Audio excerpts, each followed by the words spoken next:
Hello सगळे, तुम्ही कसे आहात? आज होती भाऊबीज आणि भाऊबीजच्या तुम्हाला खूप साऱ्या शुभेच्छा. सगळ्यात आधी उठल्यानंतर ना रांगोळी काढण्यासाठी मी घेतली होती, पण झालं काय, पावसाचं वातावरण झालं होतं आणि वारंही खूप सुटलं होतं, त्यामुळे रांगोळी अजिबात चांगली आली नव्हती. मूड तर पूर्ण ऑफ झाला होता. सगळ्यात अगोदर घरातली कामं वगैरे आवरून घेतली. त्यानंतर टेबलवर मी रांगोळी काढली होती, तीही पिलूनं पुसून टाकली. आमच्या नंदुबाई आल्या होत्या आणि सर्व भावांना त्या ओवाळून घेत होत्या. त्यानंतर मीही भाऊंना ओवाळून घेतलं, कारण का मला सक्का भाऊ नाही आहे आणि त्यामुळे ना मी दीरालाच ओवाळते. दीर पण भावाप्रमाणेच असतो.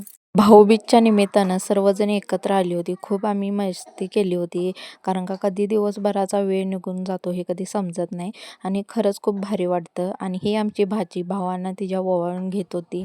भावाचं आणि बहिणीचं नातं म्हणजे काय हो? भावा बहिणीच्या प्रेमात बस एवढंच अंतर असतं.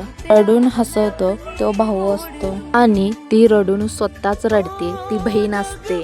चा दिवस ना खूप छान गेला होता. सगळ्यांना ओवाळून झाल्यानंतर ना आमचे आहो आणि आमची पिल्लू चालली होती गावाला आणि आईही चालल्या होत्या त्यांच्या भावाला ओवाळण्यासाठी. ही ना गावासनं जाऊनच पातर आपण राहिलेली सगळी घरातली कामं आता पटकन आवरून घेऊ. उद्याच्या व्हिडिओमध्ये भेटू.